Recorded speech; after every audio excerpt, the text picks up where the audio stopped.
इतिहास का सबसे बड़ा युद्ध महाभारत, जिसके होने के यूं तो बहुत सारे कारण बताए जाते हैं।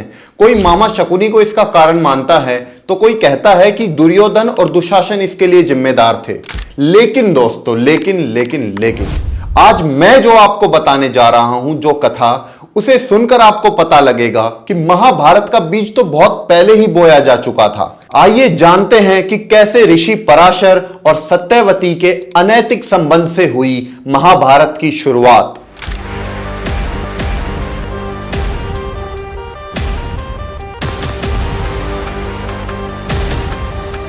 अब कथा शुरू होती है द्वापर युग से। द्वापर युग में एक बहुत ही विद्वान और योग सिद्ध ऋषि थे, ऋषि पराशर। अब पराशर ऋषि एक दिन यमुना नदी पार करने के लिए नाव में चढ़े।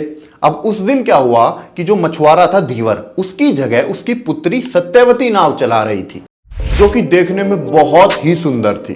अब ऋषि पराशर उसके रूप और यौवन से मोहित हो गए, और इतने मोहित हो गए कि उन्होंने उसके साथ प्रेम संबंध बनाने की इच्छा जताई।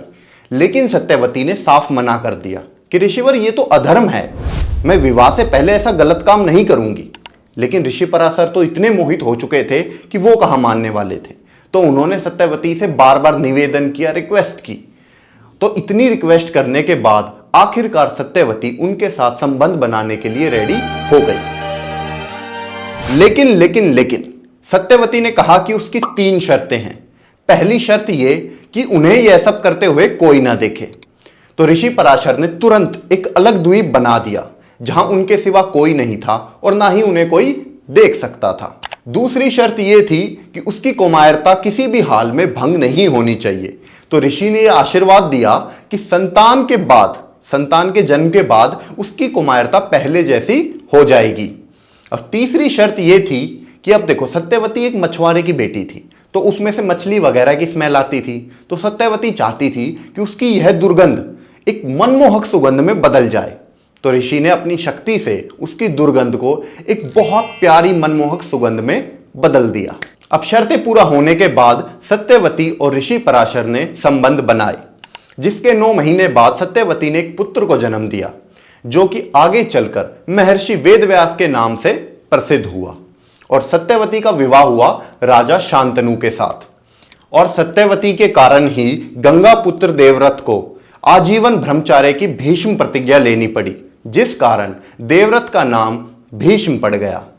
आगे चलकर राजा शांतनु और सत्यवती के 2 पुत्र हुए, चित्रांगत और विचित्रवीर्य।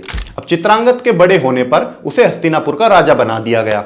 लेकिन कुछ समय बाद ही गंधर्वों से युद्ध के दौरान चित्रांगत की मृत्यु हो गई।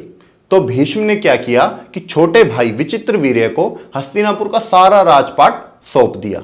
लेकिन राजपाट पे ध्यान देने की जगह विचित्रवीर्य अपनी दोनों रानियों के साथ भोग विलास में मग्न हो गए।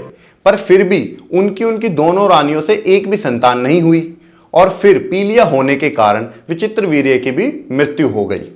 तब माता सत्यवती ने अपने पहले पुत्र वेदव्यास को बुलाया, और फिर वेदव्यास के 3 पुत्र हुए, धृतराष्ट्र, पांडु और विदुर। और फिर आगे चलकर पांडु और धृतराष्ट्र के पुत्रों के बीच हुई महाभारत।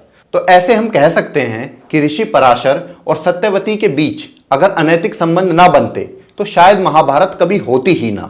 तो दोस्तों, ये थी हमारी आज की कथा। अगर वीडियो पसंद आई हो तो लाइक कर देना, और ऐसी और कथाएं सुनने के लिए चैनल को सब्सक्राइब कर दीजिए। फिर मिलता हूं आपसे एक नई कथा के साथ।